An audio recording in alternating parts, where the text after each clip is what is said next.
ఏం చెప్తున్నానంటే అన్నీ మార్చారు. మా మతం మారితే నీ కొడుకు కలిసి నడుస్తాడు అన్నారు.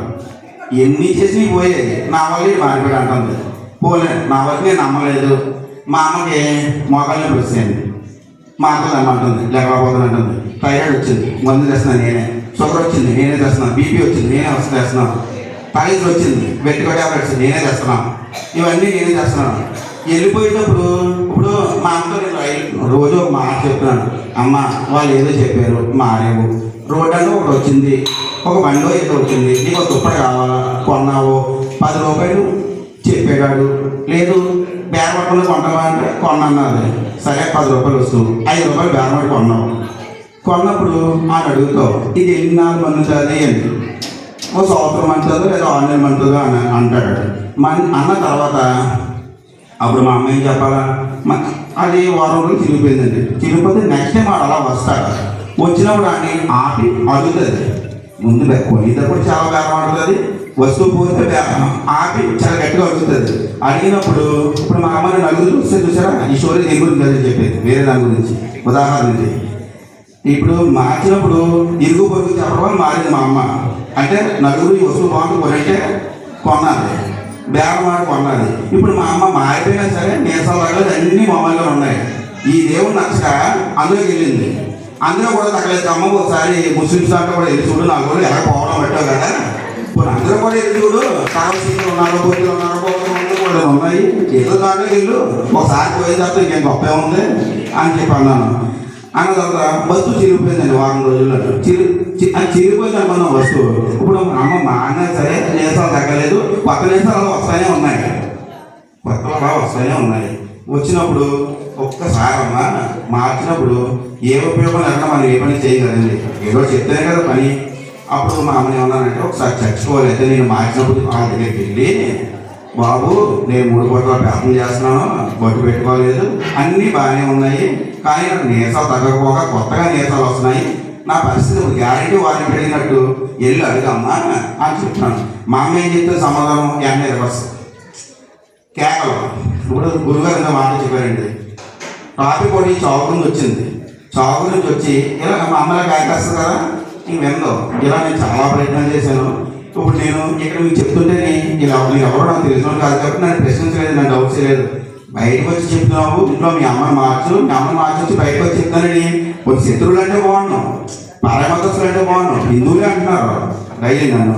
అలా చెప్తున్నాను, బాబు నువ్వు ఇలా నడుచుకుంటే అవుతావు, అక్కడ పోయి ఉంటుంది, గోతులో పడిపోతావు, నీ కాలు వెళ్ళిపోతే, నీ కాలు వెళ్ళిపోతే నీకు ఎలా పోయేవు, కానీ వేరే వాళ్ళకి అలా జరగకుండా చెప్పాలి కదా. ఇప్పుడు ఆ దరిద్రం వచ్చి నా పంపం తాగింది, చాలా దరిద్రం, నేను భరించకపోతున్నాను.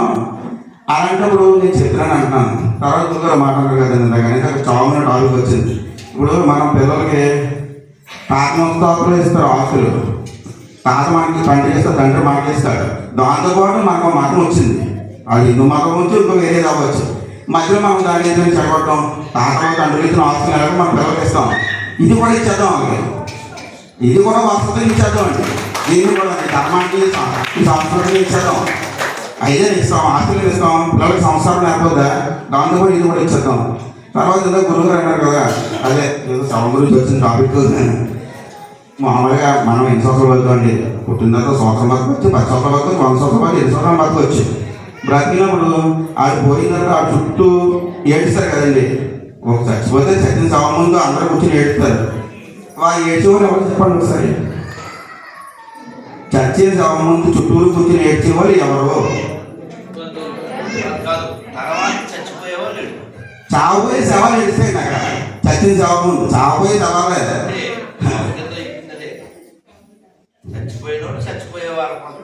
నేను ఇప్పుడు ఇప్పుడు ఒక గురుగారు అందరూ కొన్ని ఇన్స్పిరేషన్ స్టోరీస్ చెప్పారు కదండి. నేను ఒక కథ చెప్తాను. ఒక అతను గుళ్ళోని పూజ చేస్తున్నాడు. పుట్టినతోనే మహాశివభక్తుడైన శివుని పూజ చేస్తున్నాడు. ఇంకా శివారాధన చేయందే ఏమి తిందో ఏమి కాదో అలా ఉంటాడు అన్నమాట. ఉండేటప్పుడు ఆయనకి పిల్లలు లేరు. అలా పూజలు చేయగా ఒక కొడుకు పుట్టాడు. ఆ కొడుకు పుట్టిన తర్వాత ఒక సంవత్సరం 2 సంవత్సరాల తర్వాత కొడుకు చనిపోయాడండి. చనిపోతే అప్పుడు ఏం జరిగిందంటే, వీళ్ళు పాఠశాల ఉంటారు, ఎవరైతే శారీరకంగా మానసికంగా ఆర్థికంగా ఉంటారో బలహీనంగా ఉంటారు కదా, వెళ్ళాడు. మామూలుగా ఉన్నప్పుడు వెళ్తే అటు వెంటో మాట, మామూలుగా వెళ్ళినప్పుడు వెళ్తే వెంటో. ఇలాగ కొడుకు చచ్చిపోయాడు, రోజు శివుడికి పూజ చేస్తున్నాడు, అయినా సరే కొడుకు చచ్చిపోయాడు, మనకు దొరికాడు బలేగా మార్చేద్దాం అని వెళ్ళాడు.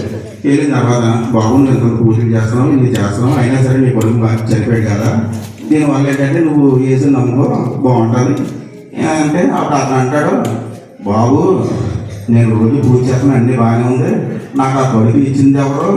ఆయనే కదా, ఆయనకి ఇన్ని రోజులు ఇచ్చాడు, లేకపోతే ఇన్ని సంవత్సరాలు ఇచ్చాడు, తర్వాత తీసిపోయాడు, ఆయనే ఇచ్చి ఆయనే తీసుకుపోతే నేను మధ్యలో చేసేదేముంది? నన్ను అడుగుమన్నాడు, నాకు రుణార్పంతో ఇన్ని రోజులు ఉంది, తీసుకెళ్ళిపోయాడు, ఇచ్చేసాను, నేనెందుకు మారాలని అన్నాడు.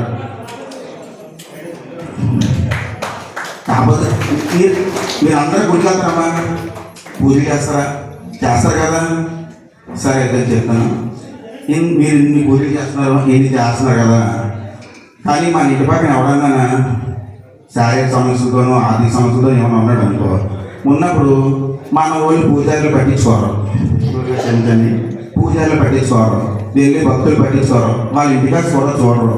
అప్పుడు ఒకరు వస్తాడు, ఆ డబ్బు పట్టుకొని సిరి వేస్తాడు, చాలా చేస్తాడు, ఈయన లొంగిపోతాడు. ఇప్పుడు నేను చెప్పేది ఏంటంటే, మీరు అందరూ గుడికి వెళ్ళి చాలా విపరీతంగా పూజలు చేస్తున్నారు, పుస్తకాలు వస్తే గోదావరిలో తొక్కిసినట్టు చేసుకుని చచ్చిపోతూ కూడా స్నానాలకు వెళ్తున్నారు, గంగానదికి వెళ్తున్నారు, ఇన్ని చేస్తున్నారు, ఇన్ని పూజలు చేస్తున్నారు, ఇన్ని భవానిమాలు వేస్తున్నారు, సోమవారాలు వేస్తున్నారు, ఇన్ని చేస్తున్నారు. కానీ ఎవరో మీ ధర్మం పాటు చేస్తున్నాడు, మీ ఇటు పక్కన ఉన్న మతం మార్చేస్తున్నారు, ఇటు పక్కన ఉన్న మతం మార్చేస్తున్నారు. నీకు చేసే పూజలు ఎందుకు ఈ పూజలు ఎందుకు? పూజ ఒక్కటే చేసి సరిపోతా, మన ధర్మం కాపాడుకోవడం అవసరం లేదా? తక్కువ మారిపోతేనే 100 మంది హిందువులు ఉన్నాక ఒక క్రిస్టియన్ గారు, ఒక ముస్లిం గారు వచ్చి ధైర్యంగా బతుకుతారు, ప్రార్థన చేస్తాడు. 10 మంది ఆ ఉన్నాయండి, మీరు ఒకవేళ ఏ జరుగుతుంది చూద్దరు. మనం మైనార్టీ పోతుంటే మనకి ఏ గుడికి వెళ్తే నాకు గుడి ఉండదు కదా తర్వాత. అంటే మీరు దీనికి ఎలా అర్థం అవ్వాలంటే, మీరు ఏదో పని చేసుకుంటారు, ఇక్కడ ఉన్న వాళ్ళందరూ ఏదో పని చేస్తారు, సాయంత్రం చేసిన పనికి ప్రతిఫలంగా 100, 1000 వస్తుంది. ఆ 1000 రూపాయలను మనం జాగ్రత్తగా ఇంటికి తెచ్చుకొని ఆ 1000 రూపాయలు మన అవసరాలకు వాడుకుంటాం. దాన్ని ఎవరైనా కొట్టేస్తే దాని ఫలితం మనకి ఎందుకుంటుంది? ఏముంటుంది? ఉపయోగం ఉంటుంది. అలా మనం పూజలు చేసేసినంత మాత్రం ఏమి ఉండదు.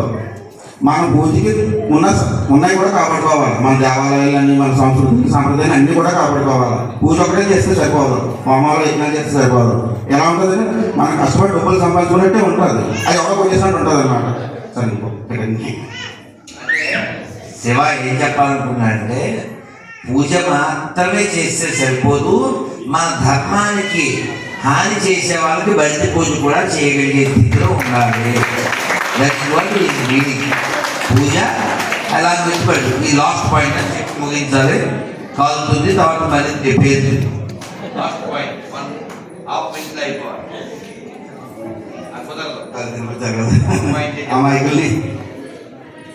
అంతా కాదు, మళ్ళీ పార్ట్ 2 కట్ చేసి అందరూ వెళ్ళాలి.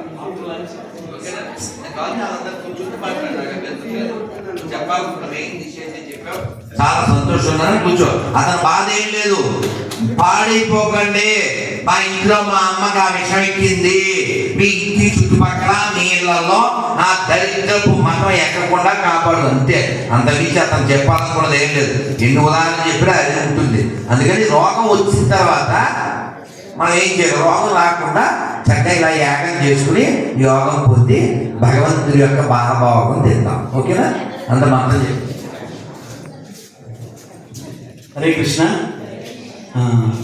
మీ అందరికీ ఒక జాగ్రత్త, అంటే అలా వెళ్ళొద్దు. అక్కడ నీటిలో ఉదాహరణకి మనం స్నానానికి వెళ్తాం, అక్కడ ఊపు ఉంటుంది, దాంట్లో పడిపోతారని చెప్తాం కదా, అలా ఒక చిన్న జాగ్రత్త చెప్తాను. మీరు అందరూ నాకు నిజం చెప్పాలి, అబద్ధం చెప్పుకోండి.